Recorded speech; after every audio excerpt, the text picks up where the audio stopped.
to another episode of the Industrialist, and I got my homeboy here. Got that right. My dog. Speaking of. Yeah. Lathram Pou, the one and the only in the flesh. I'm here. Thank you. I'm really excited about this. This is going to get pretty funny, I think. It already was. So, yeah, you kind of walked into a whole mess we were dealing with, but it's funny how, on a real estate deal, it's funny how these, again, just a testament to national title, the resource that it is, that,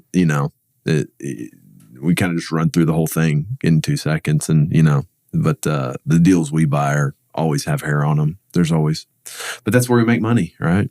So if it was straightforward, it'd be a bond, I guess. Yeah. Right? If you're not creative, what are you doing right now? Yeah. Well, I was gonna throw the compliment your way. Yeah. I enjoyed walking into, not your mess, but your situation. Well, yeah, it's funny too. It's like, well, I'm just gonna have to take the risk today on that deal if it doesn't roll my way, but I'm willing to take that risk. Yeah. So watching you and Narduzzi, partner it up and go back and forth on it and figure it out. Yeah. With your counsel, it's good. Yeah. Getting it done. Like I said, it's a Texas shootout and you're going to walk into it. It is. It definitely our broker on it is Todd Hubbard at Robert Lynn. We had this meeting yesterday on that deal and I sent him this meme and it's Clint Eastwood from The Good, the Bad, and the Ugly. And it's like they're all looking at each other like that.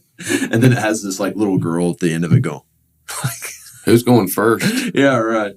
So, well, national title is a huge part of our business. I mean, they're pretty much our partner. At the end of the day, it's we buy a lot of assets and do a lot of deals with you guys, and it's just an incredible resource. So, but let's hear about the man, Lathram. Let's start at the beginning. Really? What's your story? I want to hear it. My goodness. Well, I'm proud to share my story, I guess, and because it's all been real good. Yeah. It's overall, it's been a huge blessing, and I've been participating. Started, I guess, after college. I finished at St. Edward's and went to San Fran. Met Carmen out there. Was in the advertising world. Yep. Played a lot of golf. Did a lot of camping and fishing. Yeah. And so I came back, and the family's been doing it since I was born. Yeah. So I'm 46. The company is 46 years old. Yeah. And so Robert Pou, my dad, and Jay Settle, they started Settle Pou Law Firm. And Jay was in the title business. So they started a parallel company. And at that time, it was Dallas Title. Yeah. I think we still own that entity if anybody wants to talk to me about it. So it was Dallas Title and then American Title. Then Land America bought them. And then that company got upside down. And we went over with the transition and we're a lawyer's title. And then we decided, we need to stop playing in what's pretty much a franchisee situation. Yeah. And went independent agent in 2020. Yeah. So February of 2020. Yeah. So if there was going to be a year that we would implode, that could have been it. Yeah. But we just thrived. Yeah. And it just got better and better. We got more control, and all my people had already been with me for so long. Yeah. So we had this solid core. I just got this awakening at our holiday party the other night. But I was sitting there with one of our commercial escrow officers, Denise Bell. She's an absolute stud and legend in the business. She's been working the Walmart account for probably close to 30 years. Oh, wow. And that's just resulted in so many relationships around the country. And so to have that vote of confidence, can be contagious. Yeah. So that's been great. But I was sitting there with her and she said, Lathram, it was 13 years ago that there were 13 of us here. Yeah. And I can't say I'm super goal driven. I'm just kind of go with it. And that's what's occurred. And so we're sitting at probably 80 to 85 people. It's 4 offices in the Metroplex, but a true national commercial group. We don't really focus on national residential. Yeah. We do a ton of residential. Yeah. It's a backbone. It's incredible business. Mm-hmm. But then we take commercial and take it nationally. Yeah. Well, So that's awesome. I want to tell you, your dad told us this one thing. This is pretty funny on you taking over what is now National Title. Yes, sir. He goes, well, you know, Lathram was coming back from San Francisco, and he said, you know, hey, I want to take this over, and he goes, okay, well, put a business plan together and come sit down with Jay and I. And he said, so we have this meeting set, and Lathram shows up the meeting with nothing in his hands. It's all up here, man. It's all up here. He's like, I was expecting some kind of like presentation or something, and he goes, well, what are you going to do? He goes, you know, I'm just going to build this business off of relationships and my friends, and I'm going to call people and make relationships with other people. And that's I would say, you know, there's always things that are unique about a business, and I think that's really the unique of National Title is your ability to network. And, you know, honestly, you give a lot of value without any expectation from anybody. You'll help anybody out on anything. You answer your phone immediately. You return, if you don't answer your phone, you return the call immediately. Like, you don't even have to leave a voicemail. No, someone calls me, they're going to get a call back. Yeah, I don't care who it is. It's pointless. So, but you know that. I think that's a real testament on how your business has been built, is that you've been the guy to develop the relationships with people. And at the end of the day, you know, I always say this, you know, real estate has the word real in it, which has relationships, you know, and that's how this business is built. And, you know, that's why, you know, I think we were naturally going to you at the point in time when I got into the business, but you didn't let that, you know, be just a given. You know, you always, you know, you're always checking in on us and doing those things. So I think you've done an incredible job doing that. And it's a testament why y'all are growing the way you have, I think. So coming from you, you know, I'll take it. I'll take it. As the heavy hitter framed picture of Mr. Jeremy Mercer is behind you. Oh, I love it to death. You kidding me? That was you know, they used to have all these awards in the Dallas Business Journal. They'd have like top tenant rep broker, top office broker, and that was Rookie of the Year. So nice. That was pretty cool. Like 82 or what year? That was 2011. Oh, nice. Yeah, I started brokerage in October of 10.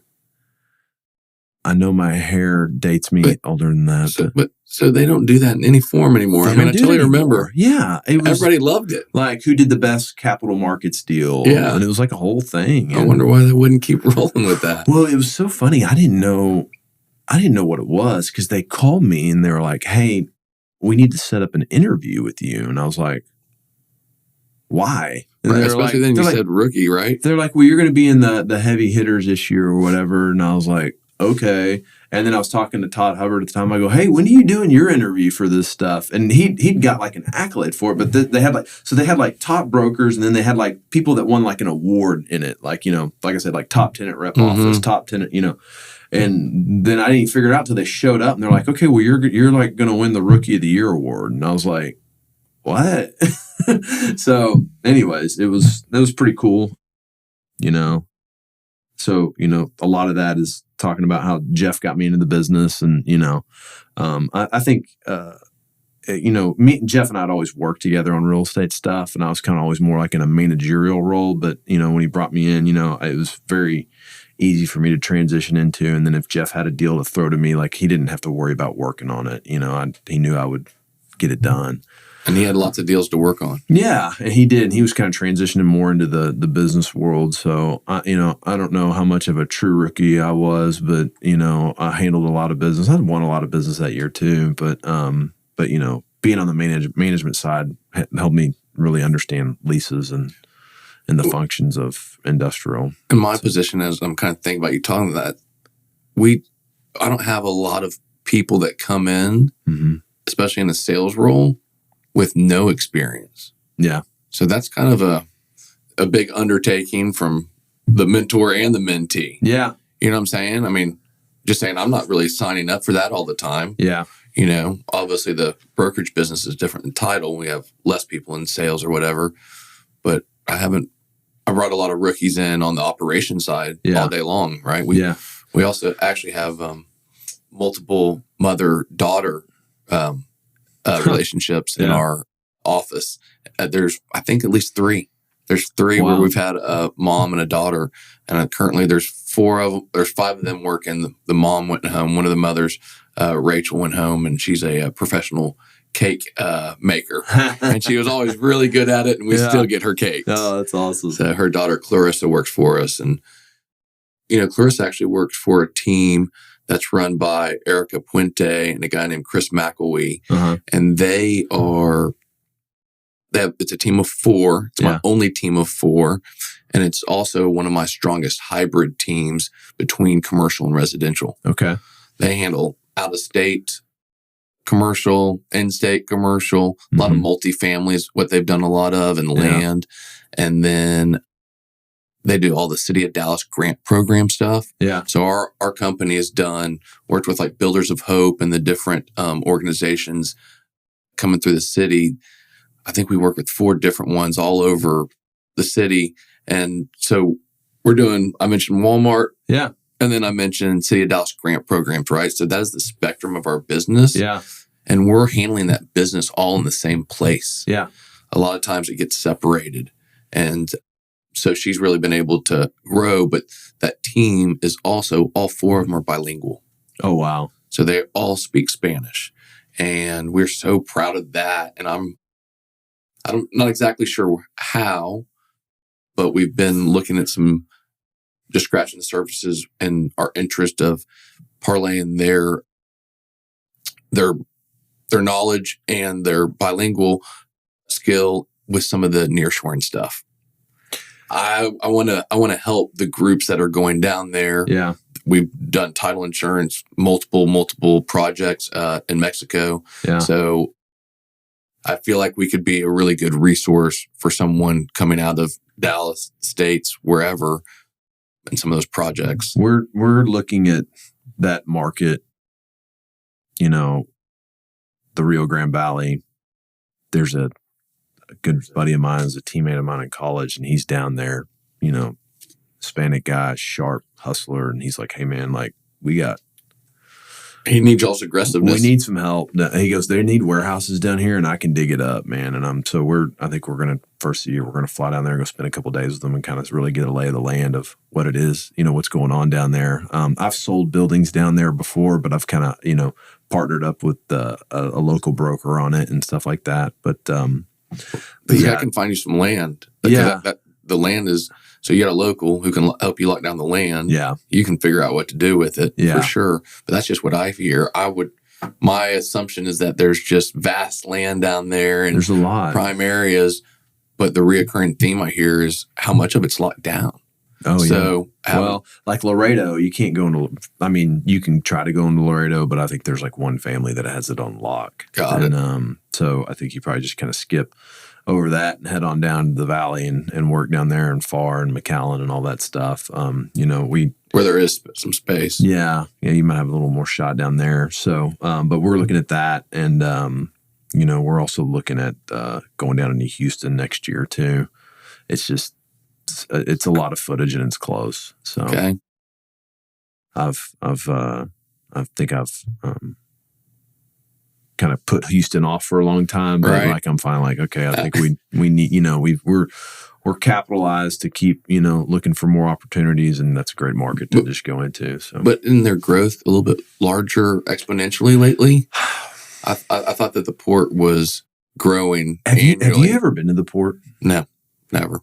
Man, I almost bought a building at the port last year, and I flew down there one morning to go look at it, and I was just driving around the port, and it was like its own world, huh? It is 24/7, 365, really? Nonstop industrial trucking, logistics. I mean, it's a machine. It's not going downhill. No, it's only on the incline. Yeah, it's not going anywhere. So, we're going to start making our way down there the first of the year too.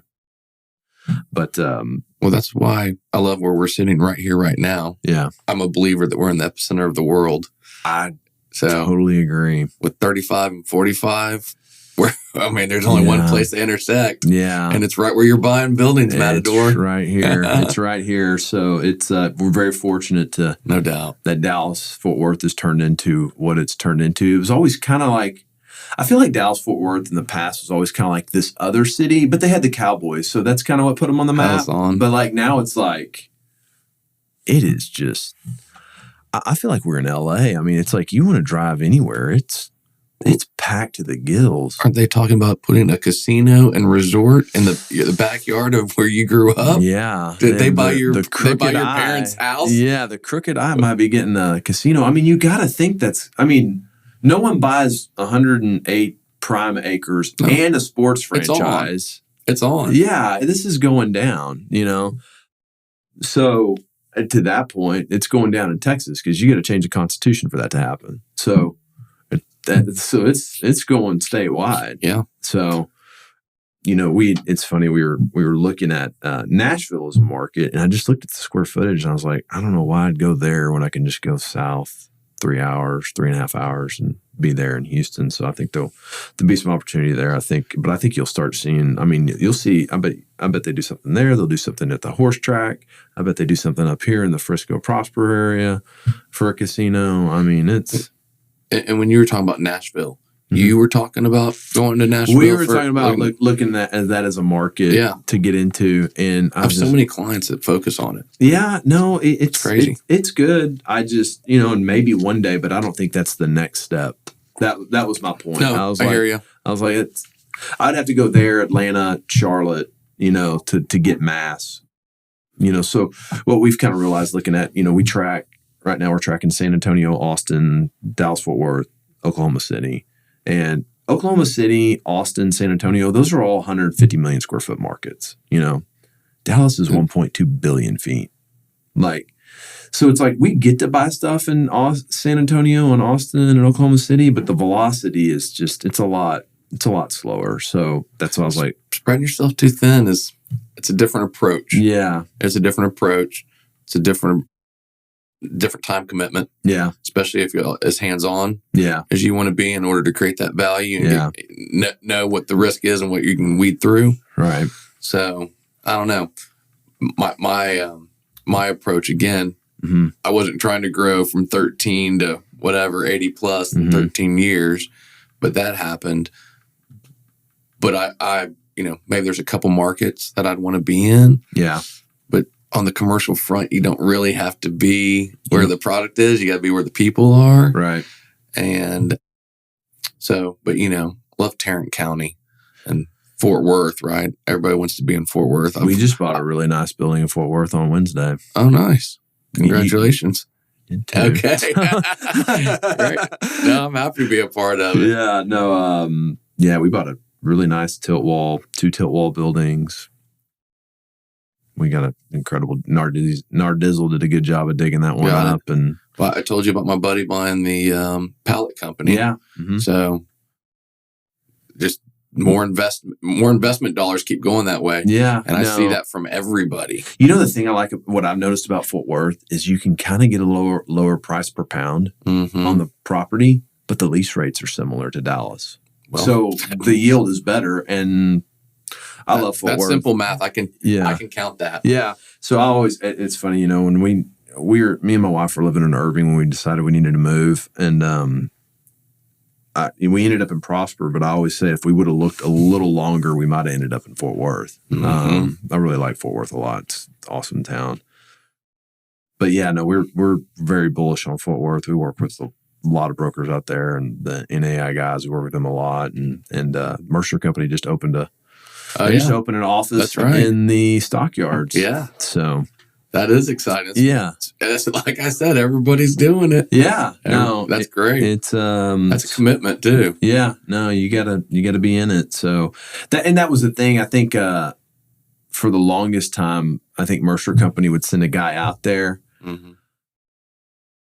But Fort Worth is very, I guess the word might be territorial, rightfully so. Wouldn't you be? They don't want to see a Dallas address on your business card. Of course. You know what I mean? And I think there was a lot of failure to launch with guys that we sent out there. But now that we have I was working a deal with our Fort Worth guy out there, and when we told the guy we were talking to that we had a Fort Worth office, he perked up a lot more. your audience changed quickly. Yeah, it was very evident. So I think that's really important. They also just opened one in Oklahoma City too. So got it. Well, a client and great friend of mine who is just central Dallas multifamily, and he just bought his first deal. Yeah, and it's a small one for him. It's 16 units, but it's right on University. Yeah, the middle of TCU campus. Yeah, and the price per pound was better. And so it gives them a lot of creativity. You know, you might do some more Airbnbs with it or whatever, you know, some short term. So we went to what's his name? Nathaniel Ratliff. Yeah. You know, and the Night Sweats, but it was the show without the Night Sweats. And it was at Roger, what's the auditorium? Will Rogers Auditorium. Thank you. Which I'd never been to. Have you been to that? Mm-hmm. Oh, it was awesome. Yeah, it's pretty cool. And he was real cool without the huge band. Yeah. So whenever we stopped by the property, and I mean, just talk about a buzz. Yeah. Fort Worth, you know, TCU just was crazy. There were people everywhere. No, I love going to the stockyards. My son loves to go to the rodeo down there, so we'll go rodeo on Friday night. That's because he's a cowboy. He is, man. He grew up in the wrong town. So you really did him wrong. You didn't let him rise up in Fort Worth. Well, I tell you, the day he turns 18, he will be on the back of some kind of bucking animal, I'm sure. Really? And, yeah, he wants to do that. I told him he can't ride bulls. I rode a bull once. A lot. That was it. I thought I wanted to do that. I did it. I did it at 14. I was 14. I rode a bull. No way. It was. Whoa. I ran with the bulls, but I hadn't jumped on one. Man, I got in that chute and I was putting the rigging on in my hand and all that stuff. And I just went, what in the hell? Where is this? This was, I don't even remember where it was. Like behind some small gas station in Irving? Yeah.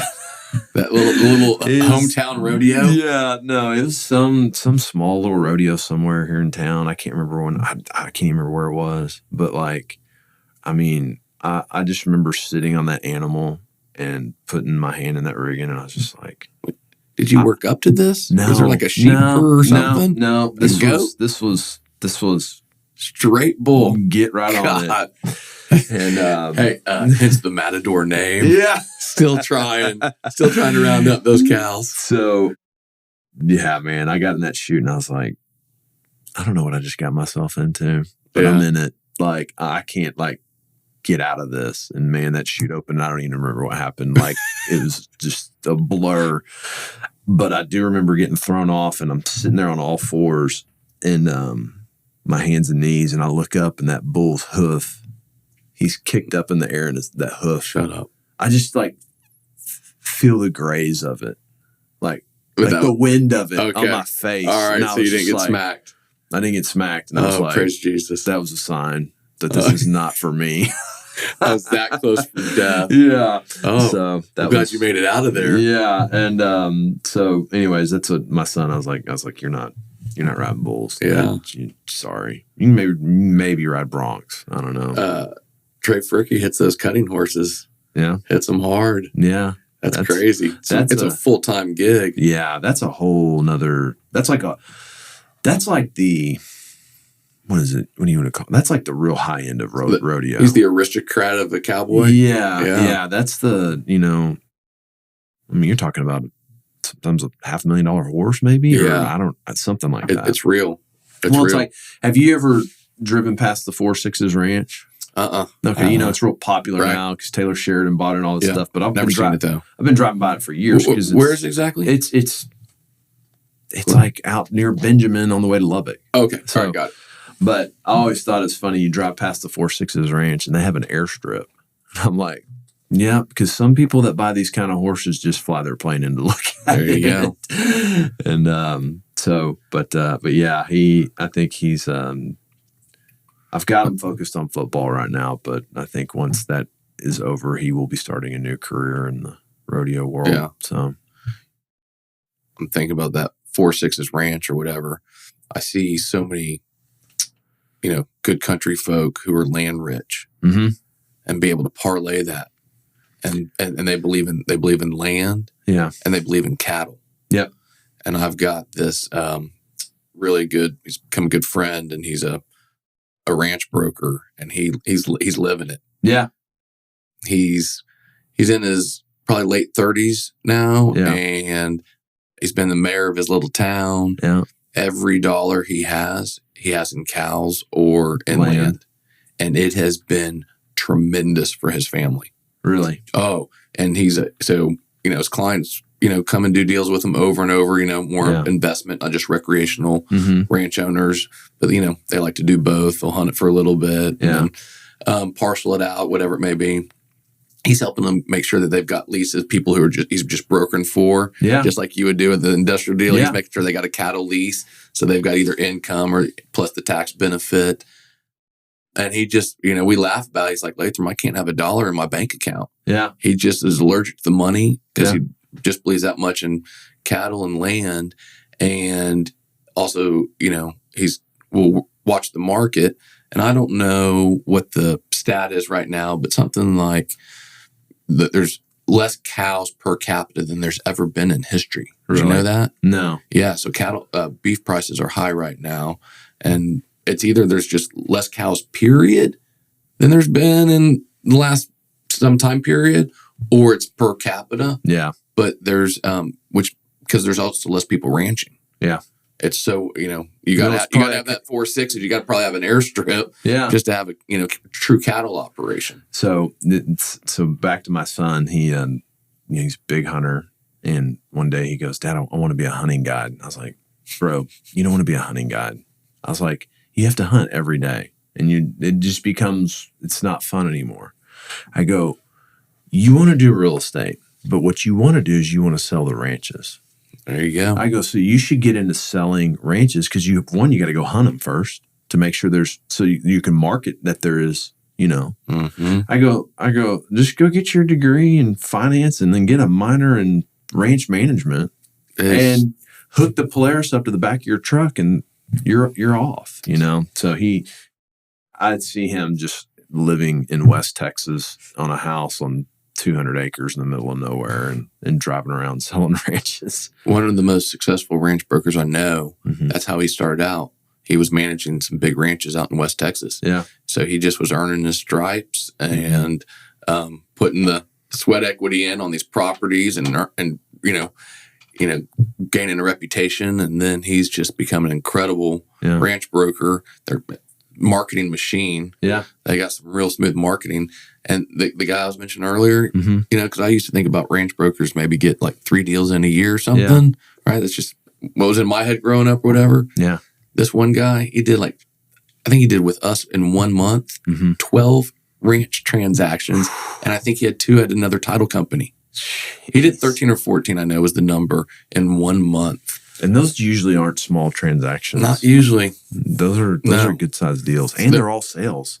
Yeah, a lot's cash. Yeah, I'd say well over 50% of the ranches that we close are cash, just straight cash. Yeah, and we've been able to participate in a lot of really cool ranch deals. Yeah, yeah. No, that's awesome. That's when we I didn't grow up hunting or anything, and my dad never took Jeff and I hunting or any of that stuff. We didn't grow up with that.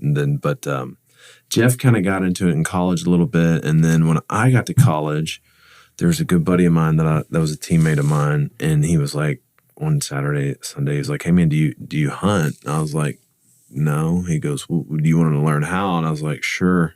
Of course you did. And he goes, okay, well, let's go out Sunday morning and find some hunting spots. I was like, okay, because we had Sunday off. This was the beginning of the football season. We had Sunday off, so we go out and we cold called farmers. That's Lubbock. That's what I've heard. And this guy, I've heard it's like that out there. And man, by the end of 2 days, this guy had nailed down. Like I just kind of watched him do it, but like this guy nailed down like all these spots. So we had hunting spots all over the place. That's because there's real farming going out there in West Texas. Yeah. And those farmers need to protect their crop. Yeah. So it's a mutually beneficial relationship. Yeah. I've heard that so much about buddies who are going out there. Yeah. And you pretty much knock on a farmer's door and you're hunting it the next morning. Absolutely. And then you're saving his crop. Yeah. And man, I'll tell you, it's funny. After getting into hunting out there in West Texas, like, when people are like, hey, let's go dove hunting around here. And I'm like... Right. Yeah, it's not the same. Bird hunting out there is so much different. It's a lot of fun out there. I actually went dove hunting for the first time in 10 years this past year. Really? And it was non-productive. Okay. Yeah. Yeah. But, one of the reasons why is because one of the first dove hunts was with the Mercer and Company outing. And you remember my dog got overheated and didn't do well. Yeah. Because he was retrieving like 10 guys' birds. Gas. So he didn't get much of a break. Yeah. And, kind of after that, it felt weird to go, harvest birds and not have your dog with you. So, and I just stayed in the AC while everybody else was out. Yeah. No, it's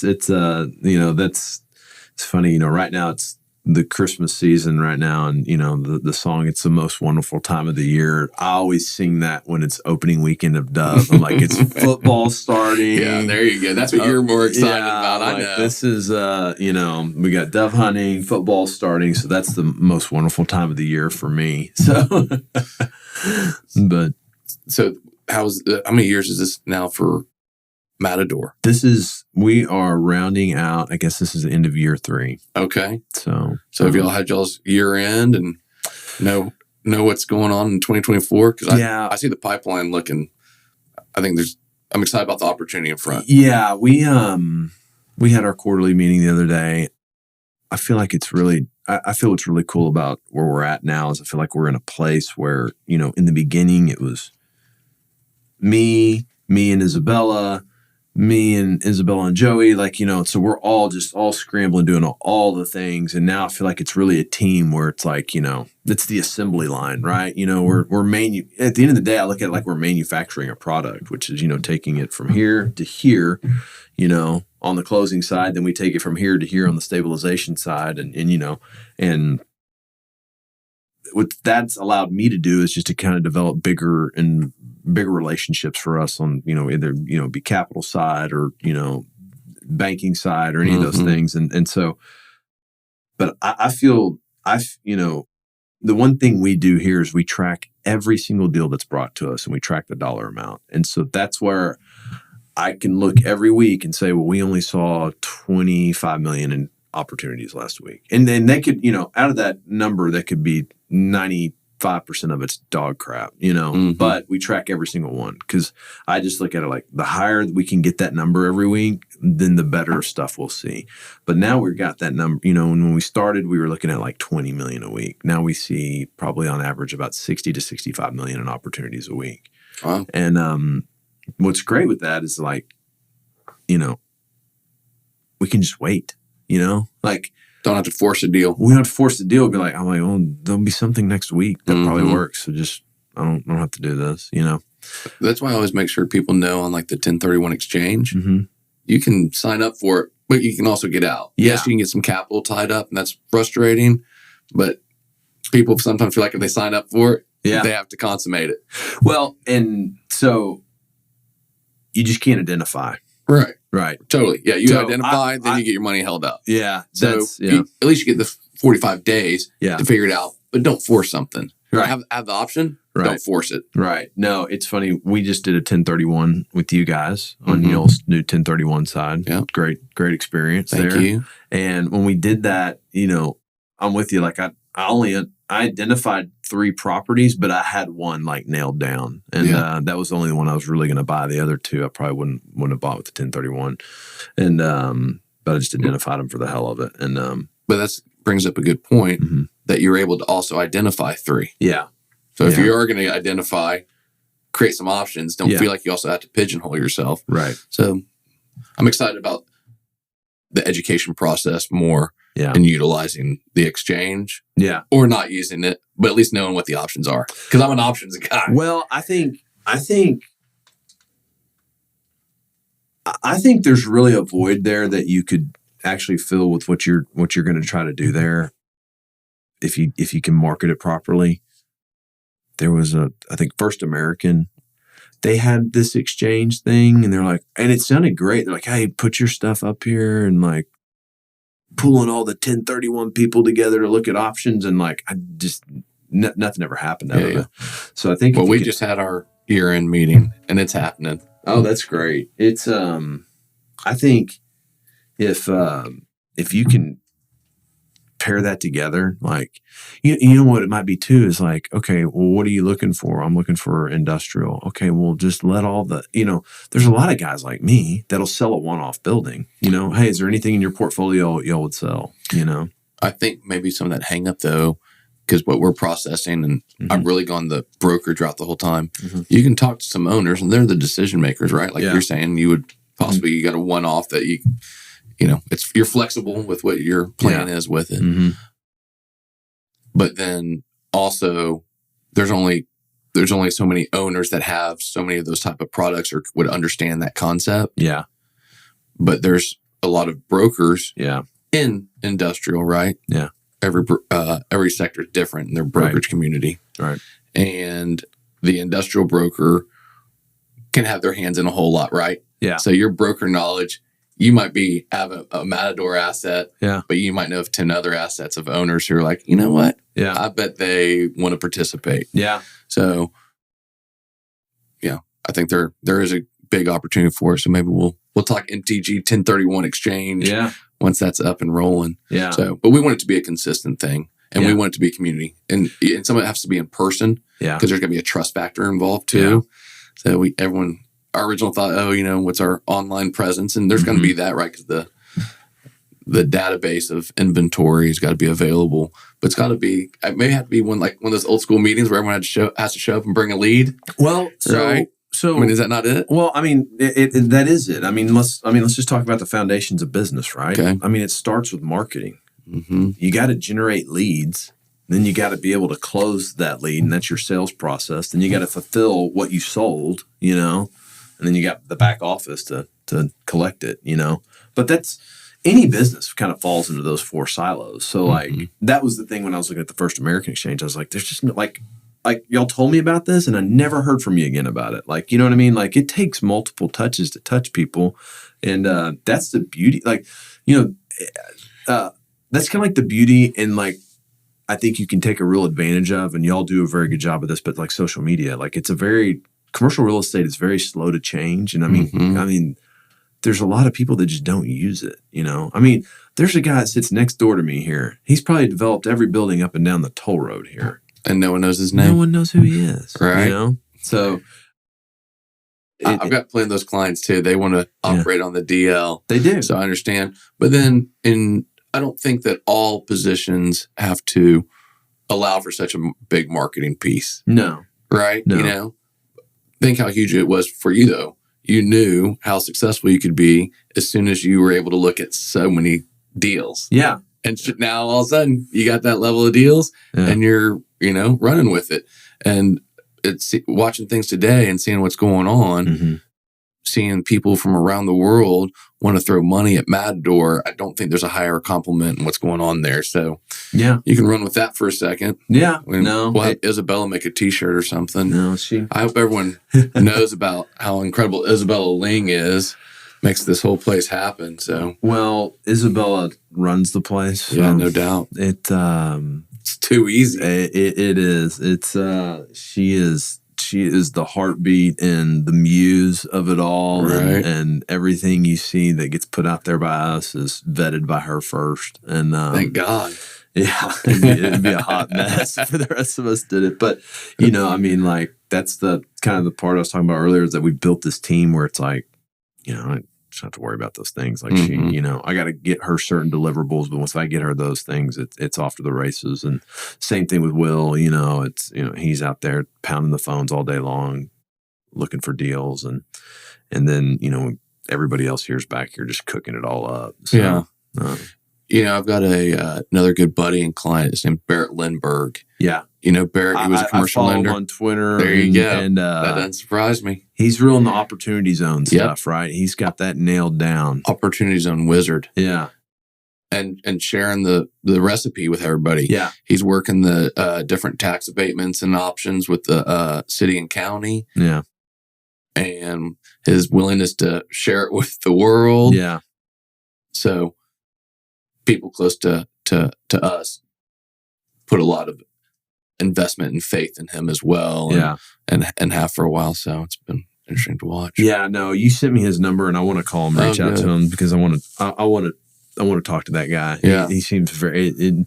When I follow his stuff on Twitter, it's very, very interesting, and almost like over my head sometimes.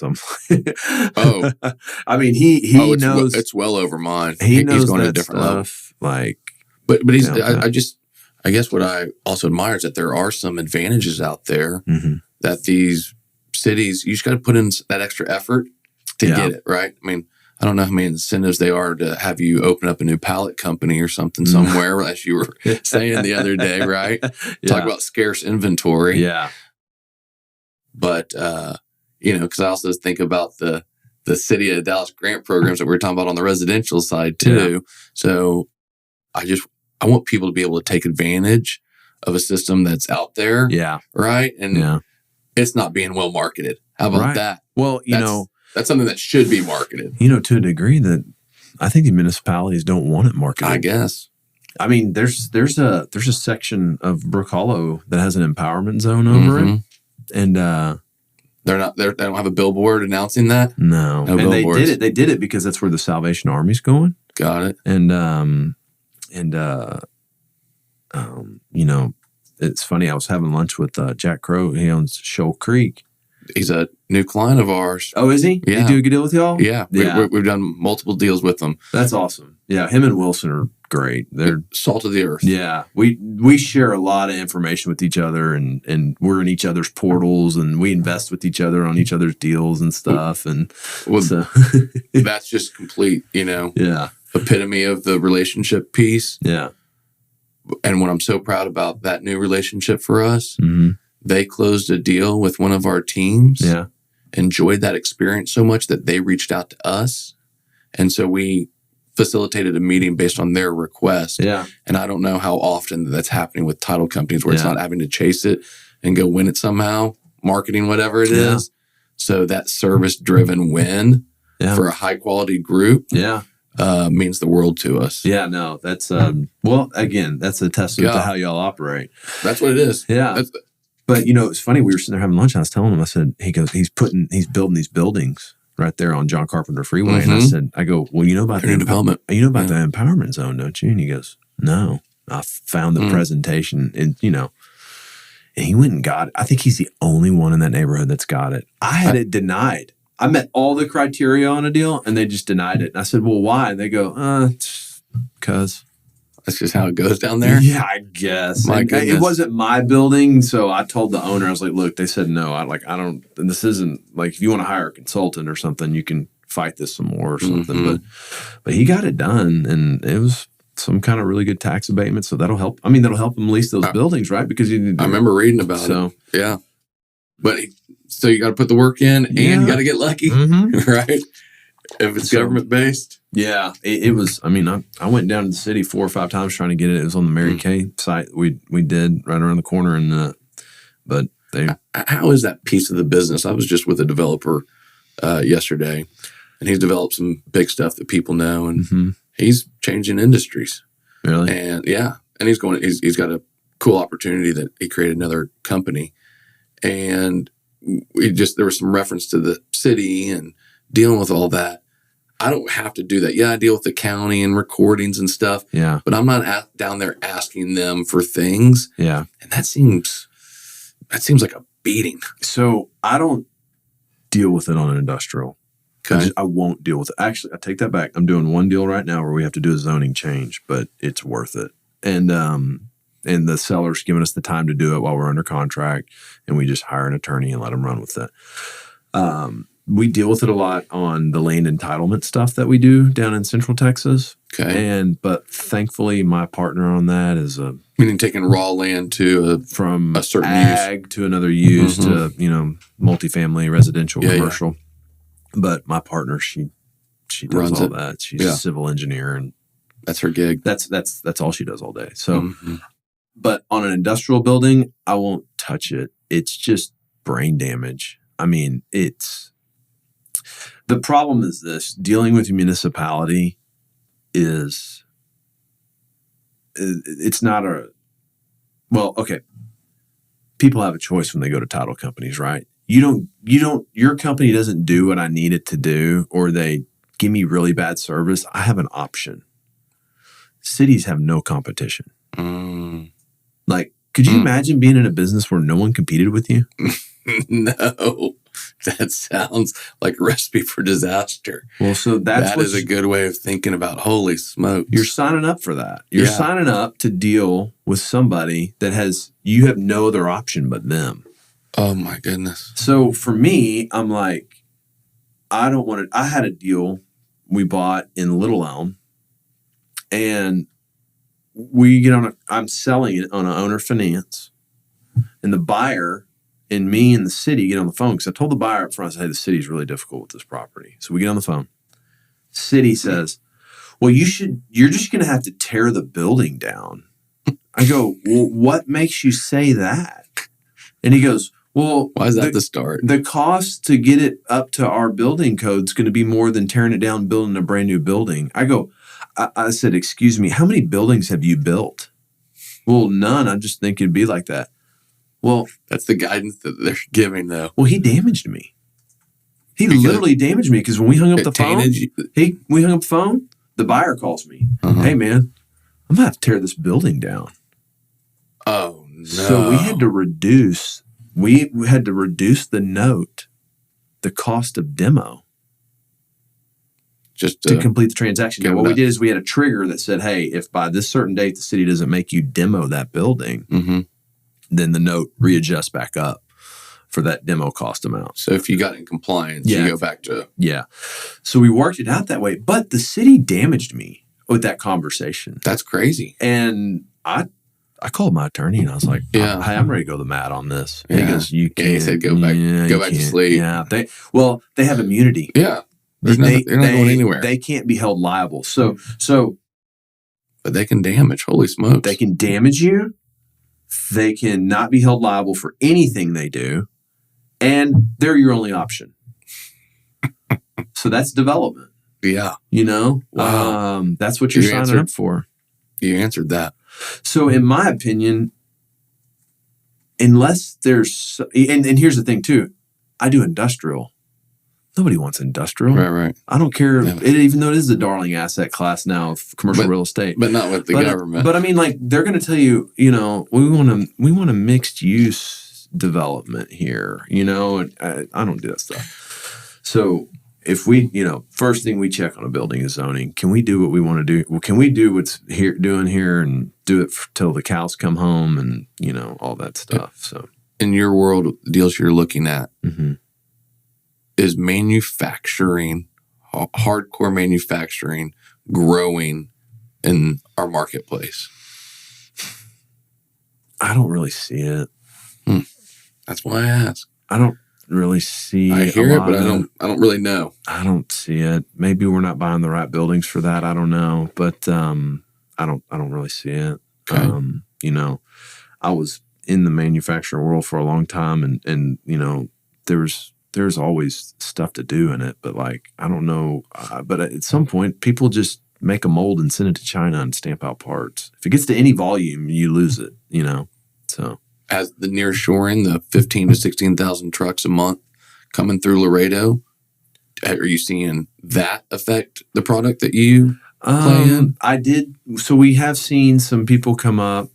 Well, it's funny. We're buying a building right now from a company out of FAR, and they're like, hey, we need to sell this site. It's more of an iOS site for their trucking company. They're like, we need to go buy $100,000 for a building, But that's more for like a third-party logistics type situation. So that's coming from the manufacturer, is coming out of Mexico, getting filtered in through FAR, and then coming up for distribution out of here. So I don't know if it's going to be manufacturing space, because it sounds like the manufacturing is going to go to Mexico. Right. But the warehousing will continue. But it's going to travel up through here, El Paso. It's going up through here, yeah. So I'm just wondering if you feel that in y'all's size product. No, not really, because we have so much small bay. I would love to eventually get into the larger distribution type centers, but I don't develop, and... Some of your people are the service providers to the industry. Yes, they're the service providers. We're starting to get in the world where we're making offers on these larger distribution centers and stuff like that. Second gen and stuff like that. You're midstream. Yeah. And so, but until then, I'm not. I don't know. I just don't have the skins on the wall to develop it and do that. Was it Bernie that you took down an asset? Buda. Was there something else in Central Texas other than Buda? Marble Falls. Yeah, Marble Falls. Yeah. Mm-hmm. What was that project again? It was 28,000 feet, a small bay. Yeah. 7 tenants. I mean, Marble Falls, that's kind of like, having an airstrip on your industrial portfolio, right? Yeah, it's, right? It's pretty classy of Matador. Yeah, it's a cool little area. It's, but there was, we bought that. There was 0 vacancy in Marble Falls. It's kind of like the Northwest Austin submarket or whatever, but it's kind of a little out there a bit, but it's an awesome little area. And there's so many homes being built out there. Nice homes. Yeah. That's a good place to be. Yeah. And, we're going through the process where everyone hates me right now because we're making them pay a little below market. Yeah. From a Dallas address. Yeah. So anyways, I'm the real bad guy down there, but we're backfilling spaces at higher rates, and Austin doesn't want to see a Dallas address, and Fort Worth doesn't want to see a Dallas address. It doesn't. And we're happy seeing either one of those. We just don't want to see a Houston address. Yeah, that's true. It's so we're going through that process with those tenants right now, but there's always that part of the business of we got to raise your rent. You're literally paying nothing, and yeah. So sorry to be the bad guy. But it's not like you're being predatory. You're just going market. No, you know what I actually did is I went 25. That person's a capitalist as well. So to my point with them is, I'm not asking you to sell your product below market. I don't know why you should ask me to do mine, but I do think I do. That goes deep. And so I even was giving them, hey, the first year I'll give you 25% off market just so you can kind of acclimate to this, And that was still, you're the devil. I'm like, okay, well then leave and I'll get market now. Like this. But I think tenants. There's empathy with your plan. You can be happy to say that. Yeah, I guess so. Right. But I think tenants like to. They look at you have when you're the landlord, you have the term Lord in your name, and I think they want you to absolve them of all their business sin. Oh, man. Well, sounds like it based on that other deal you're looking at right now. Yeah, that's... Gosh. And, they don't look at you like you're just operating another business. They're like, well, look, you own the real estate, so like you're this whole other thing. Okay, yeah, maybe I buy assets that appreciate, but like at the end of the day, we're running a business. We got people here that got to collect the rent. We got a mortgage we have to pay. My bank doesn't. Yeah, you didn't fly your helicopter to Marble Falls. No. And, yeah, no, we're running a business also. You know. But how would you like to sell me your products? For 40 cents on the dollar. Doesn't work out very well. And they got to benefit from it for a while. They get zero credit to that. But like, your rent's been like under market for so long. Like, and have y'all ever sold one of your assets to one of your tenants? Yep.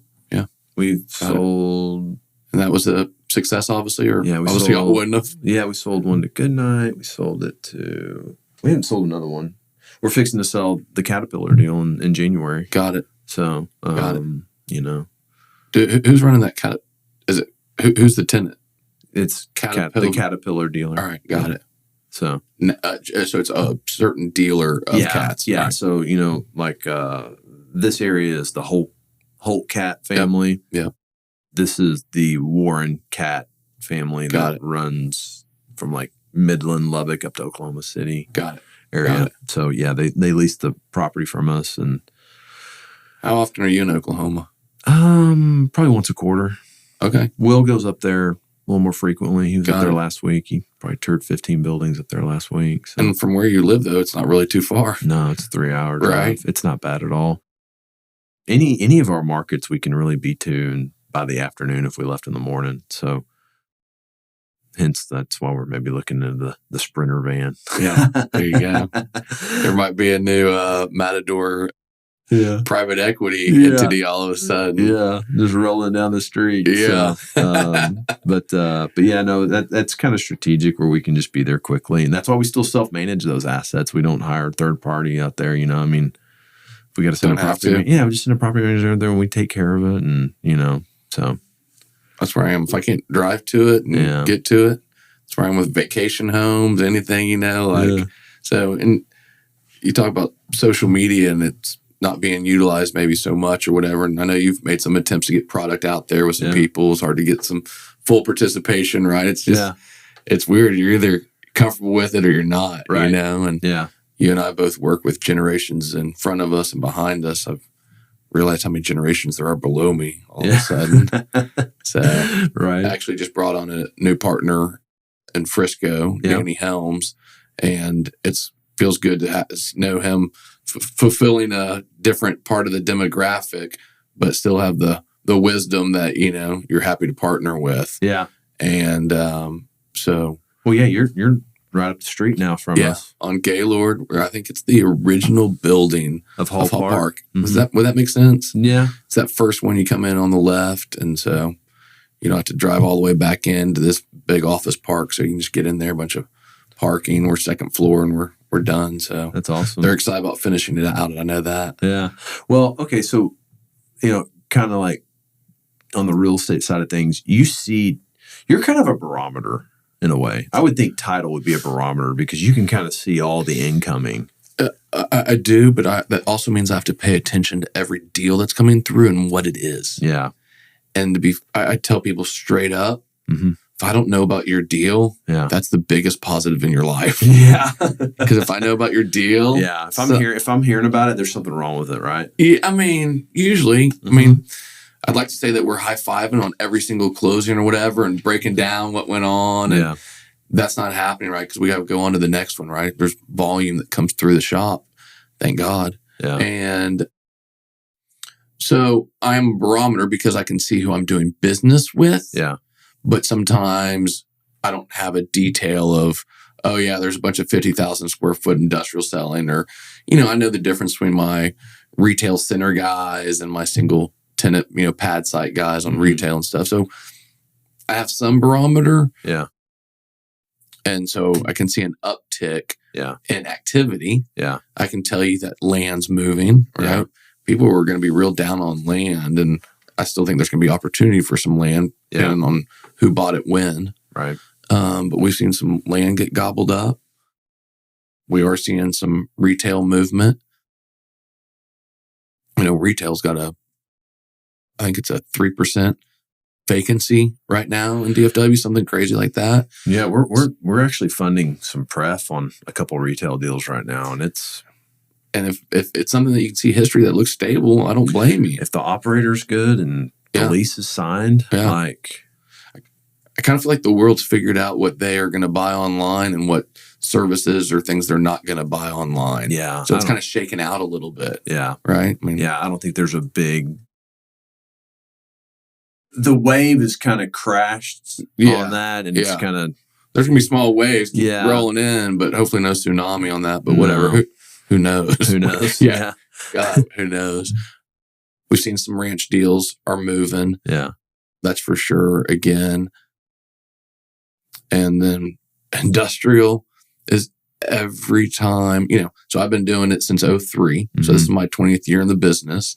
And thank God Robert and Jay bought my business plan. Yeah. I've always been better at talking than writing. Yeah. All right. Yeah. And so I've seen some cycles. Yeah. Right. And we always do well during the downtimes, but that was before when there was any kind of slowdown, they were reducing interest rates, right? Yeah. So it spurred activity and spurred refinances, right? I say that we refied through the 08 recession. Yeah. But that wasn't the case here recently. So. No. And actually there's refis are starting to come through on resi because these rates have dropped. Yeah. Which is kind of surprising to me that people are already jumping on a refinance. Yeah. Because it's going to come down a little more. So. Yeah. But if that also might show you how much pressure people are feeling that they can't wait. If they can save $200 right now, they got to jump on it. Maybe they're going to have to refi again and go save another $400 later.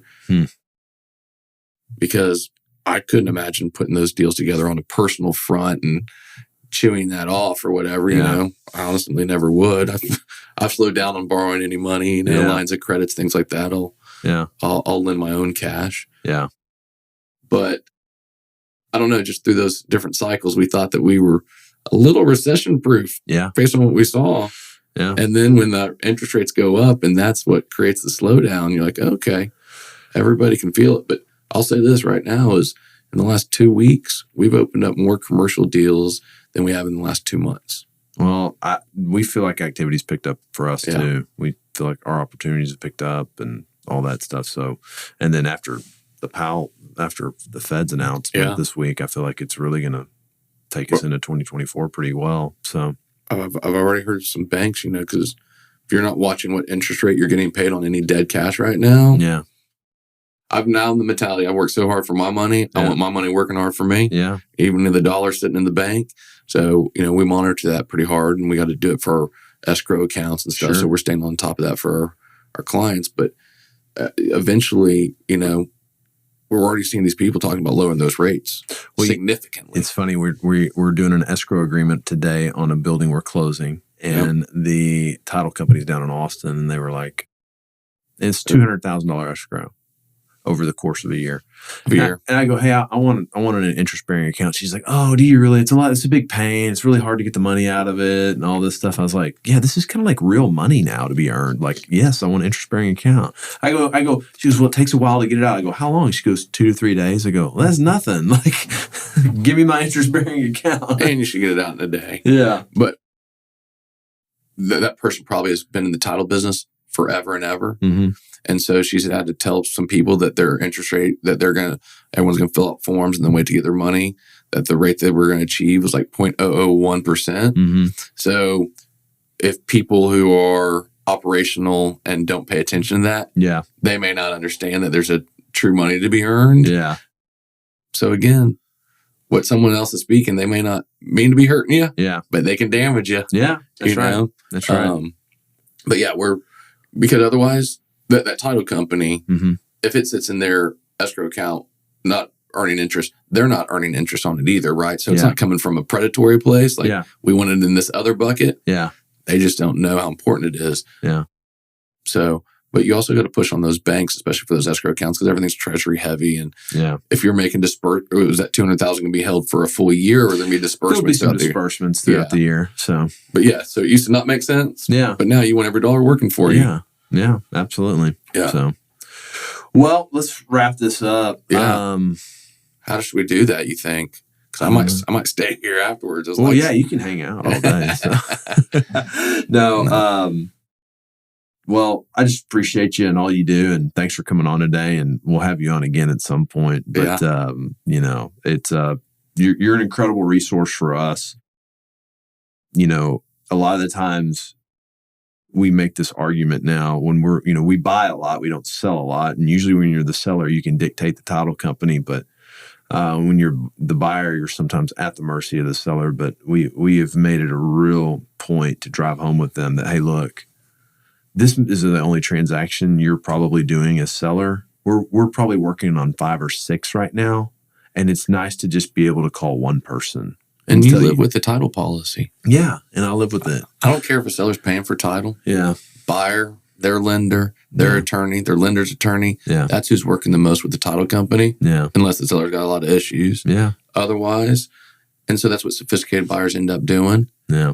They really push for their title company if they've got one that they value like that. Yeah. And while you're talking, not to jump on our wrap up here, but I'm putting 2 and 2 together. Growing up, when we were all playing video games, we were playing like Tecmo Football or John Madden. Yeah. I always wanted to be on the same team, and I'd be like, "Yeah, I'll be the fullback or the tight end and block for you." Yeah. So so my friends still to this day give me a hard time. Yeah, you always want to be on the same team blocking for us. Yeah. But maybe that was my role. That is your role. What I mean? That is you. So I'm putting that together. I'll take it. Yeah. All right. Well, we'll wrap it up with blocking. Yeah, man. So all right. Well, thanks for coming on. We'll have you back. See you, bro. All right, Mr. Mercer.